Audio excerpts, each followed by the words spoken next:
Hello, everyone, and welcome to this amazing and exciting edition of SL Aviation Network Podcast.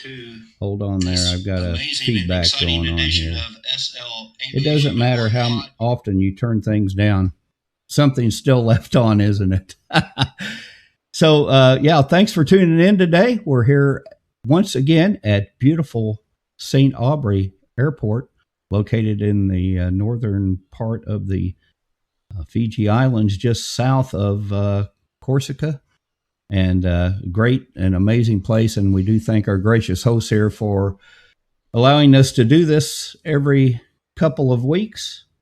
And I'm going to pop up our poster here for today. I did, you guys here on the panel with me, I did set or change it a bit up, and then we do have one more last minute change I haven't made yet, but I just added another topic to mine, and I did it this morning. It was too late to send out another poster, so that's why you see the change. But we're going to talk about the upcoming camp out with drivers of SL, the camp fly-in camping event that we're going to have on the 24th of October. And then I'm going to reveal or discuss the survey results that we did last week. And going to do a little tutorial on how to do video recordings in Second Life. Akira and Metmes helped me with that one. And Metmes has an awesome video for us about Jeogeot Gulf. And I believe we're going to have a special guest here if he can make it back in from Jeogeot. So stand by for that. And AW had to drop out at the last minute due to some real situation. So our thoughts, prayers go out with AW now, and hope he's well. He'll be back on the next podcast. So we'll go around the panel here to let everyone say hello, and then we'll get started. So Bull, it looks like you're up first. How you doing today, Bull?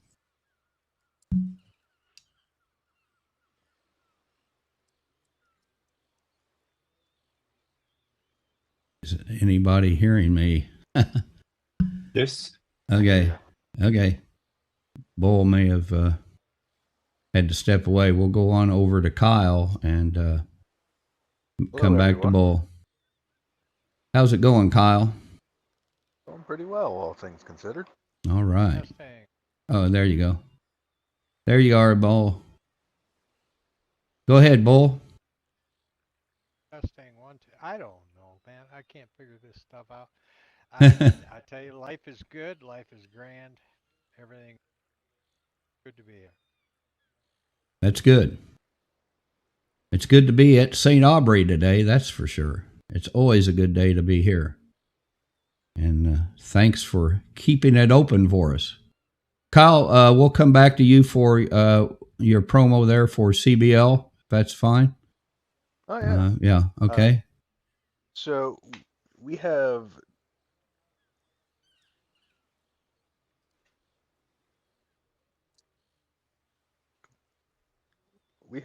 two events coming up. One this tomorrow, actually, at 1 p.m. SLT. We have a fan expo where if you want to meet with the boxers of the CBL and abroad, it's the perfect opportunity to. We're going to have meet and greet, autographs, photo opportunities. I think we're going to have a parking lot brawl, I think, at some point. So, hey, even if you have a question or maybe looking to get into boxing or, questions about the HUD, hey, it's the perfect opportunity to do it. Okay, that's cool. Cool. Yeah. Next week on the 20th, we have our next event, Cryptic 12. I'll be back in action with I'll be rematching against Trayvon the businessman Alani. He's been training pretty hard from my understanding, so it'll be an interesting event for sure. We also have a good action-packed lineup. We have Nuno Bison, who is a seasoned boxer, going up against Ty Crespo. She is an up-and-comer in the CBL, so it'd be interesting to see how that goes. Lewis Gofeller, a good friend and coach of mine, going up against Eros. That's a contenders match to see who is a contender to go up for the belt. I unfortunately couldn't pull off the win in the last event, so hey, it happens. Better luck. Yeah. The main event is actually that's something I'm actually excited for, because I mean I will touch more on the event when it comes closer to it, but Grid Games, it's essentially like the Olympics but in SL. There's a boxing event. It's this event, the main event at Cryptic 12 is going to be Robert the Castle Vegas. He is the gold medalist of this previous go around. And Wolf, a guy that pretty much came out of the blue, out of nowhere to train for. He showed up at the gym to train for the Grid Games, and he ended up taking the silver medal. So it'll be explosive, that's for sure. Yeah. Okay, so I have the posters up there for you. If you got any questions about any of the events, getting tickets or anything, contact Kyle. I go to all the events. MTFB Radio is a sponsor. We sponsor Kyle. We sponsor the arena. So it's always an exciting time. Mike Mapp who is also a DJ now for MTFB Radio. He's also the announcer there. So it's a good time. It really is. It's a lot of fun. It's like going to the real boxing match. I mean, they do a good job of setting the atmosphere for it. So I don't know if I want to get in that parking lot brawl or not, though. But I like to watch it. It sounds like fun. So thank you, Kyle. That's a good presentation there on the event. And Metmes, I'll let you speak for yourself and Hakira. We thank you for being here today. Yes, thank you. Maybe if Akira will say something, he can write this in the local chat or say it to me, and then I will say it to you all. Okay. Well, we are back again. Akira is here, and so we are as it should be. I'm glad to be here again with this podcast. I can say we are working on a new look for upcoming events on Saint-Tropez, a new booth, grandstand. We have also made a new, more modern T-shirt. You can watch it at Bull. He is wearing some of them. And we will soon be able to set up the corresponding vendors at Saint-Tropez too. That are the messages I have to say today. And for Jeogeot, I will talk later about. Okay. Thank you. Nice shirt there too. I like that. I'm showing it on the screen right now if you didn't see. So yeah, very good. So yeah, we're looking forward to seeing your report here on Jeogeot, and you're going to get to see Hakira's flying skill coming up here in just a moment. So take a look back at the agenda here. I'm going to give you a little information here on the what we're calling SL-OshKosh 2025. It's a Drivers of SL event, and you'll be hearing more about it. We're not revealing the location yet, but we're going to have several hundred camping spots, and people will be able to fly in or drive in, and you'll be able to leave your plane or RV camping vehicle parked there all weekend long. And then we have we have entertainment with the Second Life cheerleaders and DJs on Friday night. And then Saturday, we have more entertainment with Billy Bob's Psychedelic Underground Tribute Band and some DJs and a special nighttime air show. Now, this has never been seen before, and by a team that's not been seen before. And I can tell you, we have up to now we haven't revealed the team, but the team, or the name of the team is the Night Ranger Patrol. So it'll be a nighttime show, and we'll probably have some fireworks and music after that show. So we're hoping that show will get people motivated. And then on Sunday, the 26th, we're going to have the big air show over there with the Blue Angels, the French Air Patrol, the Hawks, Team Phoenix, and Team Anemone. I think I've got everybody. There might be a couple teams out there yet that haven't confirmed if they're going to be or not, but Wade is putting all that together, and he should have the information. And he's going to be holding a meeting next Saturday for all the aerobatic teams. So it's going to be a big event. It's on Linden Event Sim, so there'll be, I think there are 110 capacity each, so we could have 200 or 300 people there at times. So mark that on your calendar. It's going to be a fun time. And we kind of modeled it after OshKosh, the big air show. And so it's going to be a good time. Let me see. I didn't put up the poster, did I? Let me see where I've got it. There it is. So there's our poster. We'll be distributing that. Like I said, you won't really get the location and stuff until the drive time. There'll be a drive flight to the camp on Friday night on the 24th. And then that's when the camp will be opened up for everybody to come and set up their campsites. So you can fly in or drive in. So that's that. And last weekend, we finalized, it had been going on for a month, the survey that I started the survey with MtFB Radio, having people vote on the greatest driving tune of all time. Just your opinion, what did you think was the greatest driving tune of all time? And of course, everybody has their own opinion about that, and that's fine. I wanted to get a good playlist of music, and man, did I get one.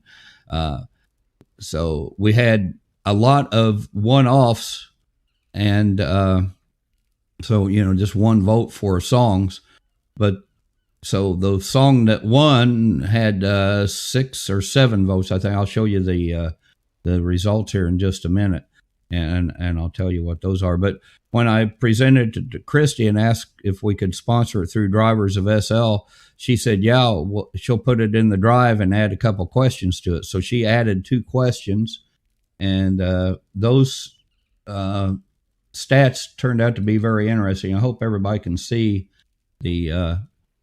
I've got it up on the screen now. But what she asked was the number of legs in a drive. How many legs did the people prefer to do in a drive? And as you can see from our results there, everybody said from 1 to 9, and most people said 5. There was 55 people that said 5. The second one was 6 legs with 39, and then 4 with 32. So, and I was kind of surprised. A lot of people liked the long drive, so there was 24 said they liked the 9-leg drive, which is, I've been on some of them that have been more, 11 or 12 legs long. So they haven't done one of those for a while, I don't think. Usually they're running 5 or 6 legs, sometimes 8. But so that was an interesting statistic. Now, I kind of wish we would have worded the second question a little better, maybe to gain a little more clarity on what people really meant, but it was the worst vehicle. So I termed it as the vehicle that gives you the most trouble while you're driving.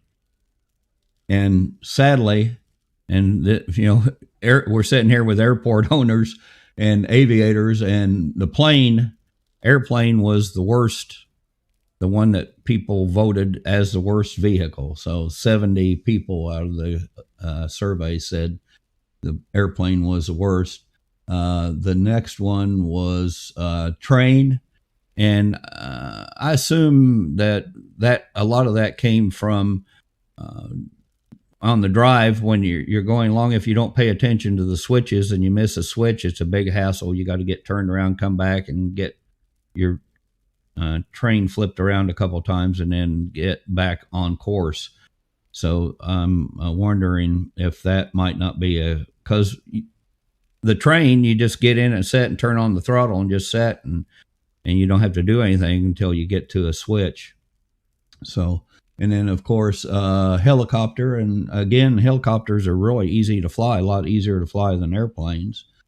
And cars, I don't know if you're in drivers of SL, why did you say car? But, maybe people were having trouble with cars crossing, in the corners, the grid corners, because a lot of the roads go through grid corners and that gives people fits. So anyway, it was interesting because when I started the survey, I had just had it up on Survey Monkey. And then when Christy got involved with me, she put it in the drive as part of the drive, one leg of the drive you got there, and you could answer the survey questions, which really helped because I would only had 17 or something total responses if I'd left it on survey or just used Survey Monkey. And so with the driver's responses, just the driver's responses, we had 194. And with Survey Monkey added in, we had 212 people respond to the survey. So, that's a good sampling of the opinions of the people here that participate in the drives every week. And as far as our song, we had two ties. We had a tie for second or third and a tie for second. And Highway to Hell by AC/DC and Freebird by Leonard Skinner was tied for third. Life is a Highway and Born to Be Wild was tied for second. And the clear winner, and my favorite, I was glad this one won, was Radar Love by Golden Earring. So that's all are awesome driving tunes. And that was a hard one for some people to vote for, I'm sure. But I did all the songs, or a lot of the songs that were voted for, just the 1 vote or 2 votes or 3 votes. I put all those in a playlist, and with my commentary in between, the show was 8.5 hours long. So I streamed it twice. I pre-recorded it because I didn't want to sit here for 8.5 hours and run the show. So we had quite a few listeners, and it was a success. I'll say that. So that's our survey. We'll probably do another one here in 6 months or so again, and maybe ask some more specific questions about the drive.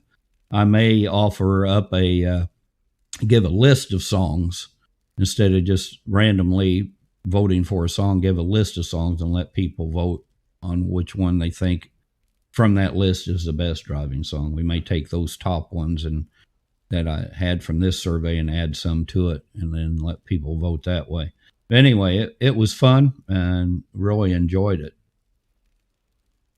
Any comments or questions from you guys about the survey? Oh, it's okay. It's very interesting. Yeah, it is. It's interesting when you do stuff like that. I'm not a big survey guy, but I thought this would be kind of fun, get some people involved and everything. So. It turned out very well. I was pleased with the results, and I do thank Christy from Drivers of SL for supporting me in that, and her support and input was invaluable. So let's go on here. Now I've got a segment here.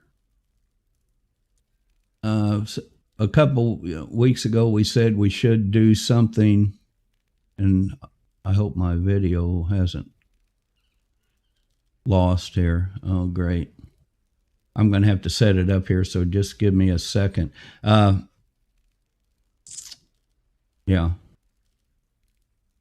It poofed off my list. But you're going to see what I'm talking about when I say poofed off my list, because I'm going to show you how all this works. But for some reason, my thing didn't come up here. So here, I think I can just add it to this screen maybe. And we'll add a source here. Give me just a second. I do apologize for take your time. My lack of pre-planning. Okay, got that open. Well, there we go. I don't know this what is to tell it. you, Luke. Yeah, I mean, I'm kind of busy this weekend. I'm tied up with some stuff here, some personal business, and yeah, I really can't run the show for you this weekend, Luke. I told you I need this weekend off. Okay, Billy, whatever, I don't ask you to help very often around here, but I do need you to run some shows for me every once in a while. Yeah, I know that, Luke, but I got some things, what you say, in the fire right now, and I can't let them burn, if you know what I mean. Billy, I ain't going to ask you any more questions about what you're doing there, but don't say any more about things in the fire, because we don't want to incriminate yourself. But okay, Billy, whatever you need to do, go ahead and do it, and maybe I can get you to work for me next weekend. Okay, Luke, yeah, give me a call there next weekend. I'll see what I can do for you, and providing everything works out this weekend and I get things rolling here. But for now, I need to hang up because I got something going. So I'll talk to you later. Okay, Billy. I'll talk to you later. Thanks for taking my call. Well, you folks kind of see what I'm dealing with here with Billy Bob. And, it's hard to find good help anymore. But when he's here, he's really good. It's just getting him here that's the real chore. Anyway, thanks for tuning in here. And this is part of the podcast. I filmed this ahead of time, but I want to do a video, kind of a tutorial here. A lot of people ask me, how do you film? How do you make videos here in Second Life? So I kind of wanted to do a series about this and show people a little bit, maybe how to get started, some of the tricks and whatever. So I use a program called XSplit, and I pay for it. I do so much of this work, I decided to get some good software. And, as they say, you get what you pay for. So I pay, I think, a quarterly fee or something for this. I don't remember how much it is. But if I want to record or stream, I just click on the two buttons here at the top. Right there's a record button. And if I click on that, then, of course, it starts recording, saving it to whatever hard drive I save. And then when I stream here, just like I'm streaming right now, I click on that button, fill in my information there, and click start stream, and I'm instantly connected to YouTube. So that works real well. So then we got these presentations over here, these slides that I can put up. And there's my intro to St. Aubrey, and there's just a podcast title I do. I got a Be Right Back logo I can pop up there if I need to, just to fill up space. There's the greatest driving tune of all time promo survey I did, and there's a screenshot of what I'm doing here right now. So you can see that's like standing the two mirrors. Standing in between two mirrors like that, and there's our Stream Deck demo and Firestorm tour that I did last podcast. There's AWs, so I can just, whenever they say play my video, I can just click on it, and there it is. So it's a very, very handy tool, and it works real well to film in Second Life. So I'm going to show you how I do that. Some camera moves here. We had Hikaria pilot for us here, and I did some takeoffs and landings and flights with her. So let's switch on over to that, and we'll see how it goes. Hikaria volunteered to pilot for me for this segment, and we're getting set up here at St. Aubrey. Metmes is riding co-pilot, and they taxi out here. So what I wanted to do was demonstrate how to do some of the camera moves. So right now I'm using the Xbox controller to do some camera moves, and once I get done with this video, I'm going to bring that up in World here in the podcast and show you. I think I showed it a couple weeks ago how to set that up. They go ahead and taxi on out to the runway here, and you can see my kind of smooth camera moves here as I just pan around with the controller. And I use this a lot, not just when I'm filming, but I need to go look at something across the sim, and instead of walking or teleporting over there, I just pick up my controller, hit the A button, and fly camming all over the sim. So here's the takeoff, and I didn't have the parameter set where I could move the camera fast, so I didn't try to keep up with them on that. But you see a little sim bump as they come across. Now, when you're depending on what kind of movie you're making, if you want to edit that kind of stuff out, it's easy to do. And we'll do a video here next time on editing probably. So there's the filming with the Xbox controller in fly cam mode, and the next thing we're going to do here is lock the camera on the plane, and I did a little video demo of how to do that. You hold the Alt key down and then hover over the object that you want to. You see the magnifying glass come up there, and then left click your mouse, and then you're locked on the object, and you can use your arrow keys to rotate around or move around the object that you're locked on. So very common basic thing here in Second Life that we can do. So for this takeoff, I use that mode, and I can show you the difference here between the two. So this one will stay right with the plane as we take off.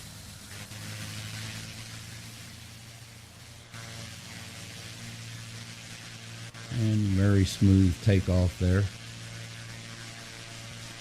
Very nice job by Hyteria. Metmes is doing a good job as co-pilot as well. So there we go. A little sim bump there, not bad. We could use both techniques here to combine into a kind of a dual takeoff type thing here. So got that, and then we use the fly cam one and back to the Alt lock key, or you could do like a split screen thing and show them taking off just for effect. So there's all kinds of cool things that you can do with this. And so now from inside the plane, which is always cool, you get some really good shots, especially if you go in mouse left there and kind of make it like realistic flying sometimes, and which is very cool. And this I like. We lost Metmes here in part of this shoot, but I like this because we're catching the windsurfers down there as they're in their race, and I always like to try to grab shots of things that we pass by as we fly. I like to fly low when I can. Also like to put up the map sometimes if we're going on a long trip to show people where we're at as we fly. Kind of helps them understand how to navigate across the grid. So just a lot of fun, and I use the Bob Ross method. As I said, it's my world. I can create it however I want. So with the filming techniques and editing, you can make some really cool videos.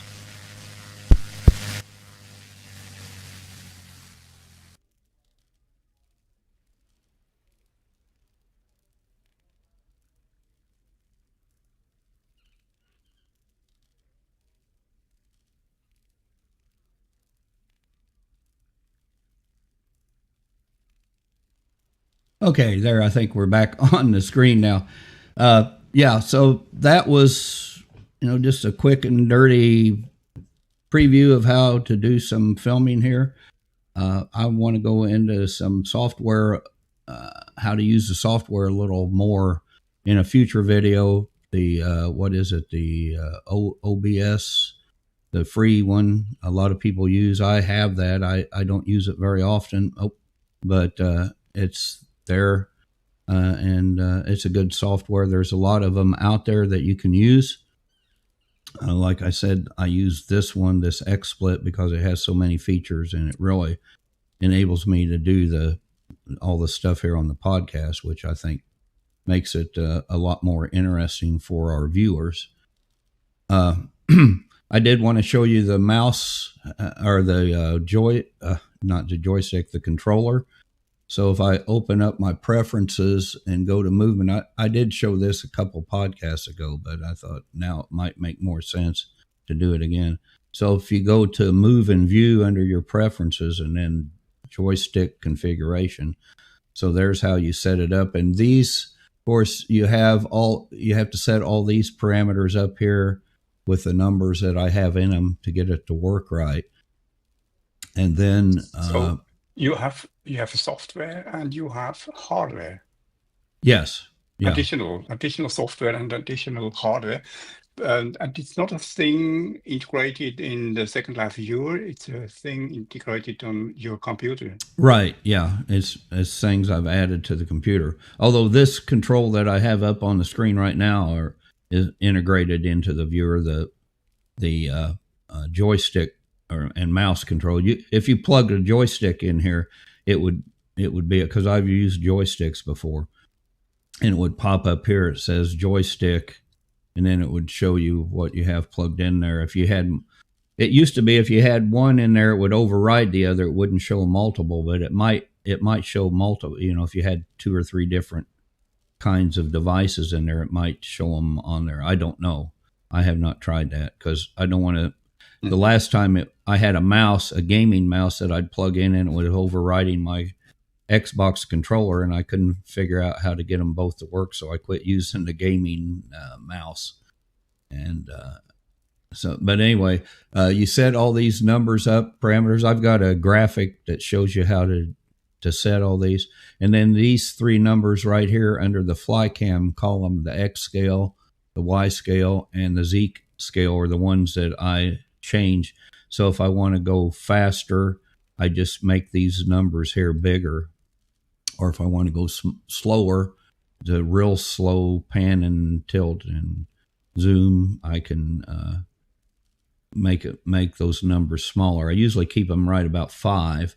If I'm chasing planes, which I didn't change for when we were filming here the other night, I should have changed it to like 20 or I have put them up as high as 30 to chase a plane. That way, when I zoom out like this right now, I could keep up with the plane. Although at 5, it's not doing too bad, really. But you can see as I move around, you can see the axis moving. And of course, with the Xbox controller, you have 2 joysticks on it. So go ahead. Now you are live in Second Life here on the screen, and you have a joystick to move the cam to focus, and you can do some presets here with the software you have.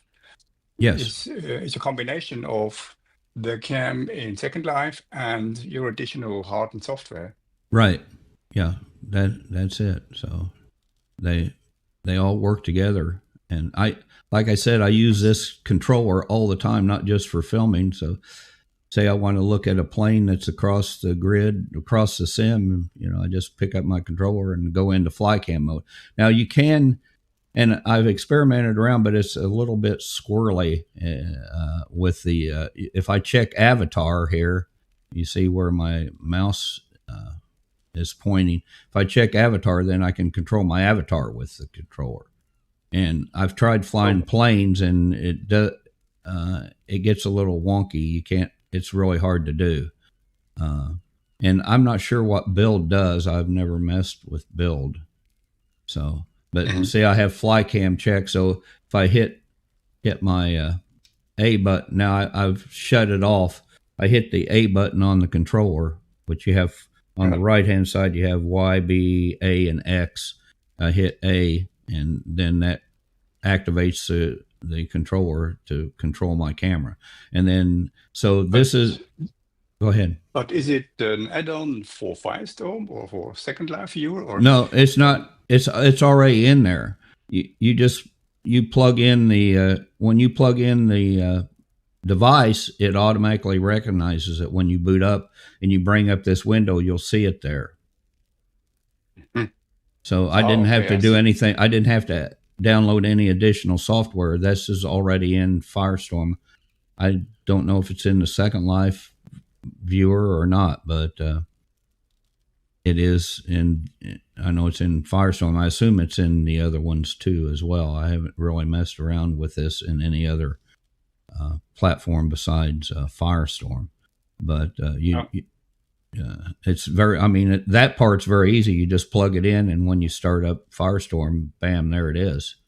If it, if it's in its list of devices, I assume it has to be in there.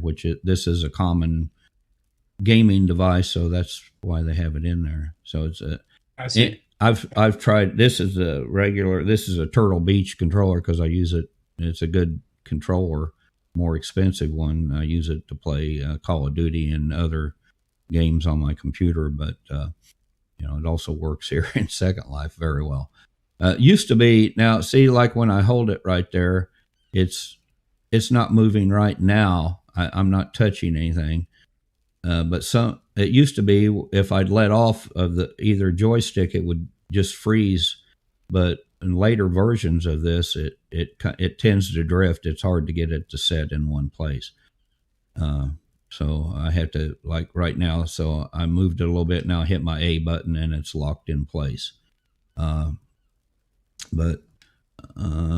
So this is the left joystick. I'm doing the left joystick now, zooming or panning. And then this is the right, rotates. You rotate with the right joystick. So you can rotate all. So if you're following planes, sometimes you'll get them and you'll be up. So see, I'm upside down there. And so I can come all the way back around there. There we are. So that's pretty good. And then it's something for Windows, I think, not for Apple. Yeah, I don't know. It might. I don't know. I don't have Apple, so I don't know if you can use that in Apple. You can plug USB devices in Apple, right? So it might work if it has the drivers for it. That's it. That's the problem. Yeah. This is, right now what I'm doing is the right trigger button, and then the left trigger button makes you go down, so you can go straight up and straight down with those. So it really gives you a lot of control, and you can get some really good angles with it. Cool. So that's good, because when you just use you lock your camera or just use your camera controls on the keyboard, you can't get as many really different kinds of angles like this, which makes it interesting. And it's okay, as you saw with when we were filming Hakira taking off and everything with the camera locked on her plane, that's okay. That looks good too. But sometimes when they're out flying, especially aerobatic teams, they're moving around, you can just pan around a lot better with the controller. So that's a good question. I'll see if I can find the answer for you about the Apple machines with this. Like I said, I've always used Windows, so I don't know. I can't answer that for you. Somebody out there listening probably knows, but I don't. So maybe somebody is watching now the podcast and is able to answer this question. Yeah. Well, we will see. Yeah. So that's it. Like I said, I'll do some editing stuff next time maybe, and then we'll talk more in detail about some streaming software that you can get for free to get more people involved in doing this. Because the more people we have making videos, the more fun we have, I think, the way I look at it. You're very good at it, Metmes. You do a really good job. So with that, I'm going to turn it over to you, Metmes, for your report on Jeogeot. And I guess our guest is not going to make it back. I don't know. Oh, I think we have lost the guest. He didn't answer. I have tried to contact him, Adam Murray, and I have contacted the owner of Jeogeot 2.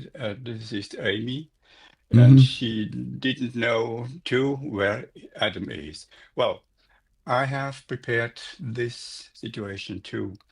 Well, the Jeogeot Airport is an interesting airport because I think it's the most southern airport in Second Life, and he is at a special location too.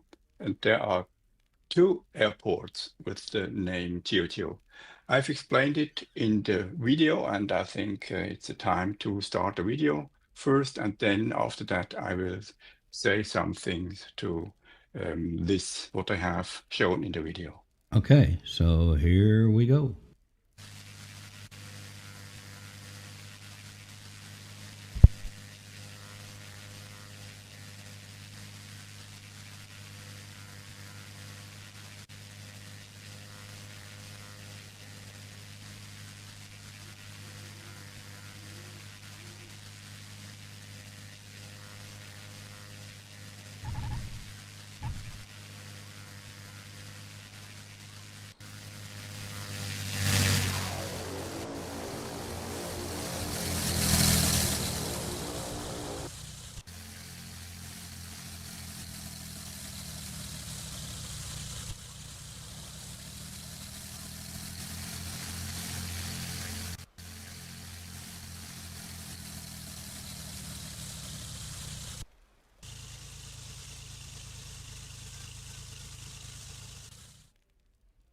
Jeogeot is one of the large ancient continents in Second Life. Hydrosira lies to the north, followed by Sansara, and Jeogeot lies south of Belisaria. There is a gulf in the center of Jeogeot. On the eastern side, in the center of Jeogeot, is Jeogeot Regional Airport. And at the southern end, at the end of the gulf, is Jeogeot Gulf Airport.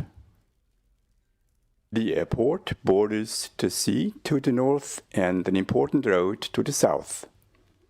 Jeogeot Gulf Airport owns land on 4 sims, mainly on Decimo and Sperennis, but also some on Plio and Volar.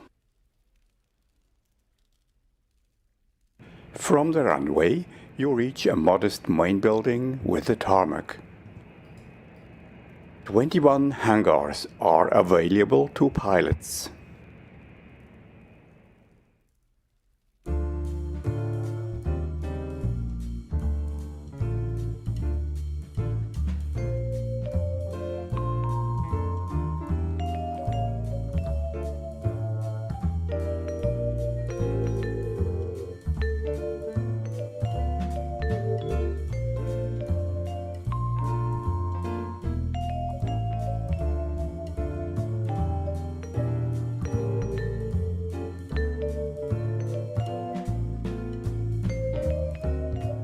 Close to the main building is the Legion Fire Department with many emergency vehicles. The firefighters hold regular drills and are proud of their skills. Companies have also set up a shop in Jeogeot Airport. In fact, the movement of goods is an important part of Jeogeot. As a result, there are 4 GTFO hubs here. However, the central feature is Jeogeot City, which lies beneath the airfield. Here you will find everything a city needs. GTFO warehouses, but also residential buildings with shops, workshops, motels, and auto repair shops.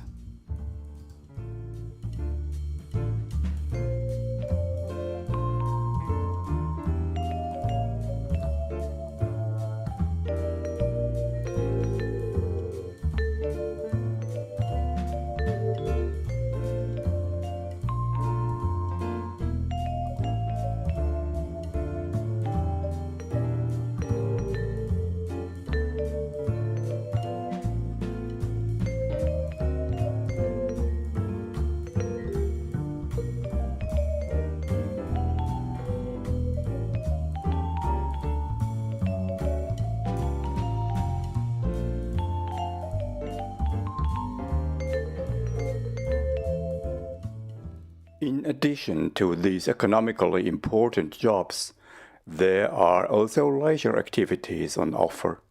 A half-pipe, 2 restaurants, a bank, the police, and so on.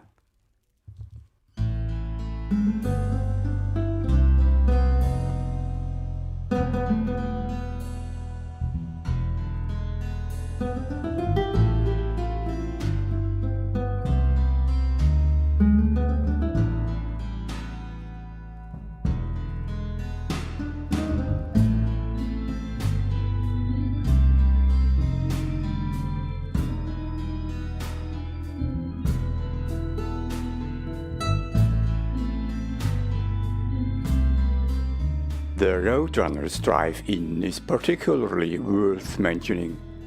This is where members meet to talk about past road races on Jeogeot or prepare for new ones.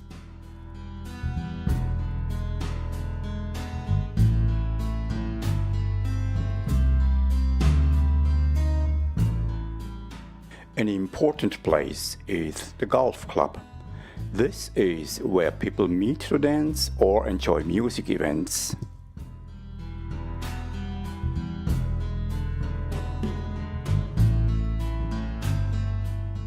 There is a bowling alley.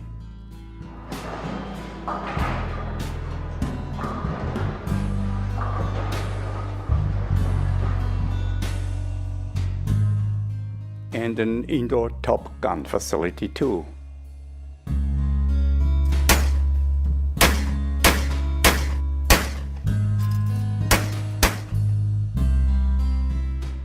And a mini golf course invites you to linger.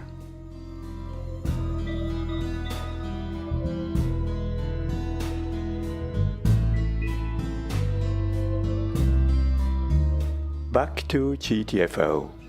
At the very bottom, by the sea, are the docks for boats and seaplanes. Goods can be transshipped here.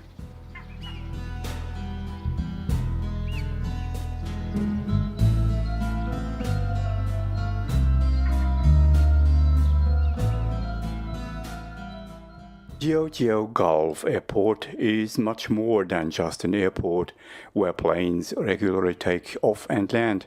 It is a separate living space where boats arrive and depart too, bringing passengers or above all goods of all kinds. Jeogeot also has GTFO outposts and thus maintains a considerable network of GTFO facilities.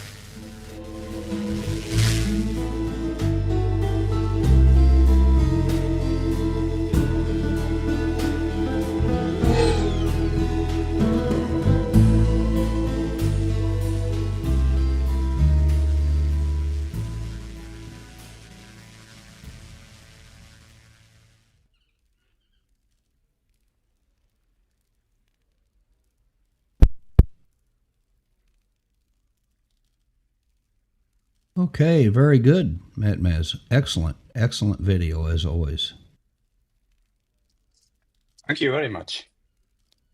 Well, we had that Amy, the owner of the Jeogeot Airport, would be here to this evening, but she is not able to do that. And her deputy had said he will come. This is Adam Marie, but nobody knows where he is actually.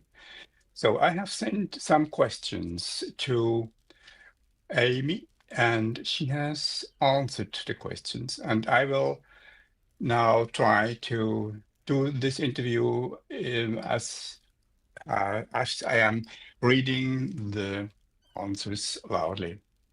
I have asked her, how has Jeogeot Airport developed since she took it over? And she was saying not much has changed so far. Eivind Zepp, this is the owner, he has gone, he has left last year, I think. Eivind Zepp asked me to wait until the dust settled after her death and then just have fun with it. I've actually been involved since the first day Avin acquired TJA, so I find little traces of myself all over the airport. For example, I built a bowling alley and the mini golf course, added a takeoff truck at the harbor, and designed the murals around the airport, to name just a few examples. And then I asked her how heavily is the airfield used. She said me, we don't actively track flights, but I usually see around 10 flights a day. The last month has been very busy for JTA. Bridge drivers came through twice, and both the LCC, this is the Leeward Cruising Club, and Skyward groups stopped in as well. My third question was, tell us about the GTFO. How important is it for the airfield? We have 4 GTFO areas here at GJA: shipping, air, space, and trucking. GTFO is fun and gives you more purpose when you're out and about. It helps keep the airport busy, and it adds another layer of activity for the community. My fourth question was, what facilities at the airfield have proved their worth from the outset? Which things have only been added or adapted over the years? And Amy said, GJA is an airport first, and aviation has always been its busiest part. At the same time, we try to have something for everyone. Alongside the runway, we have houses and apartments, the bowling alley, mini-pod, and a few restaurants in town. We also have event space and hold a concert on the last Saturday of each month. Next question was, what influence has the airfield had on the development of the region? GJA has become a hub for not just for flying, but for community life on Jeogeot. The airport draws in pilots, sailors, truckers, and space haulers, which in turn brings more visitors to the surrounding area. The mix of aviation, GTFO logistics, and social spaces has created a ripple effect, supporting local builds, encouraging travel across the continent, and making Jeogeot Gulf a recognized destination in Second Life.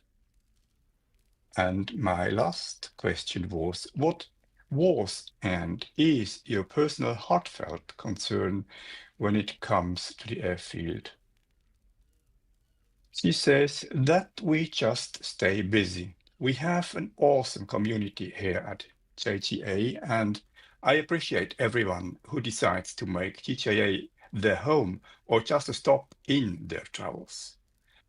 The visitors and residents of JTA are what keep the airport vibrant, fun, and welcoming place.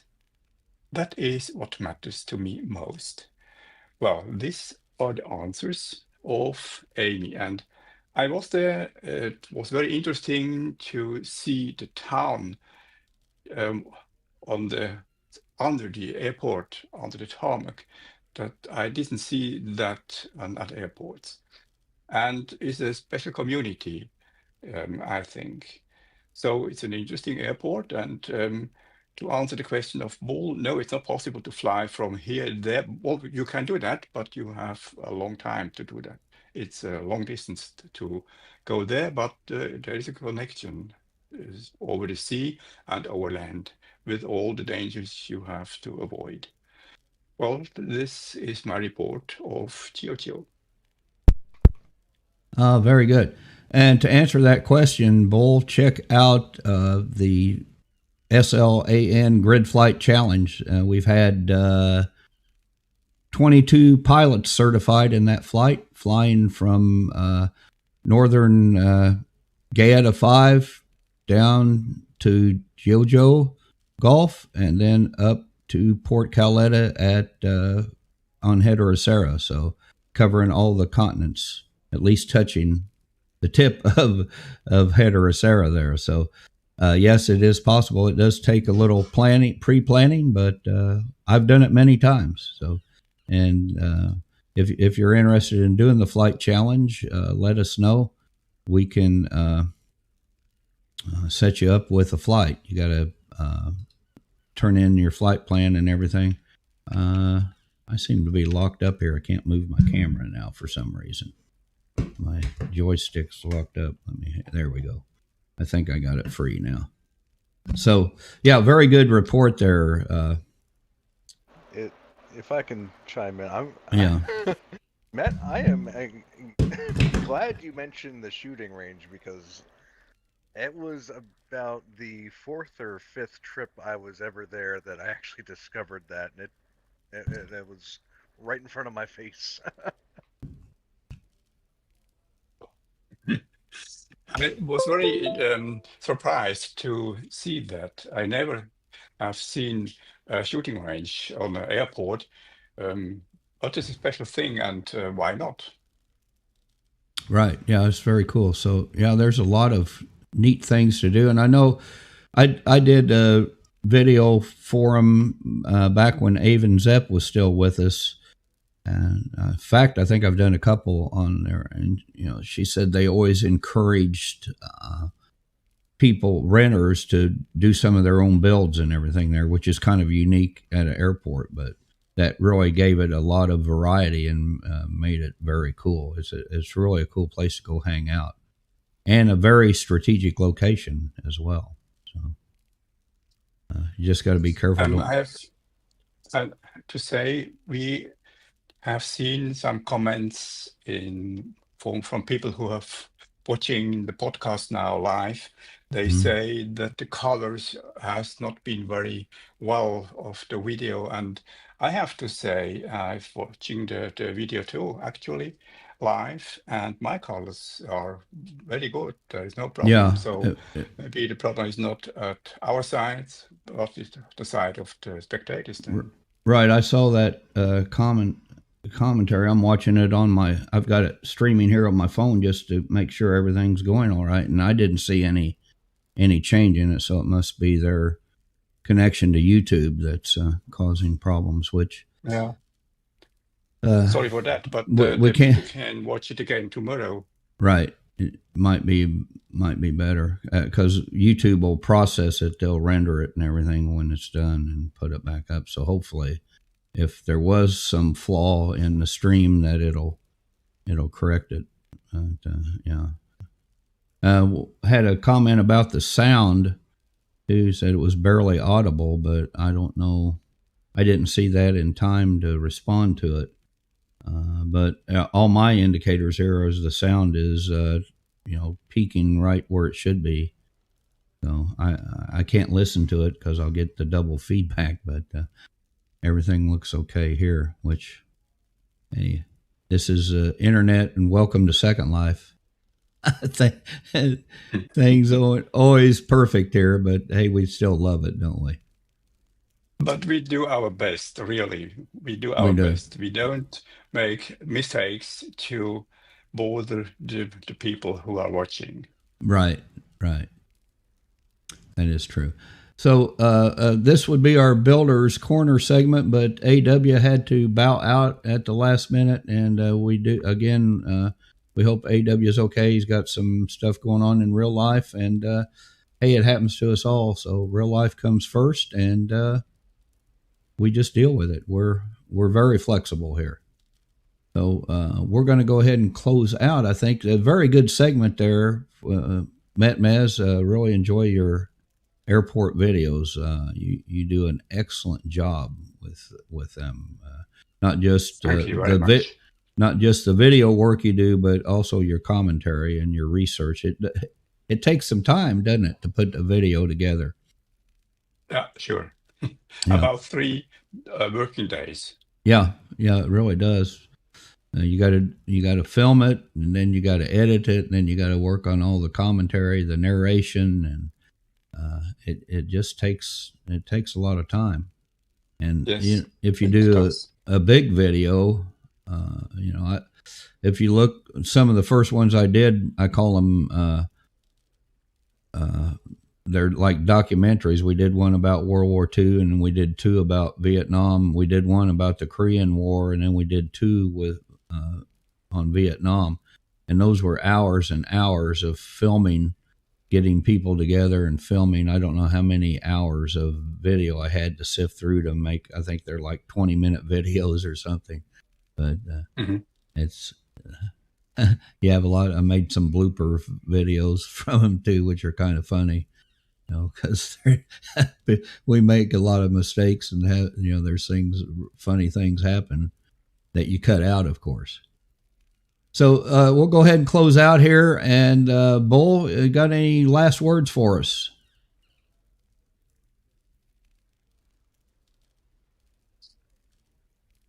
No, I don't. Okay. Well, thanks for joining us today. Yeah, I hear you. Okay. Can you hear me? Hello? Oh, yeah. Okay. I was washing dishes. Washing dishes. Okay.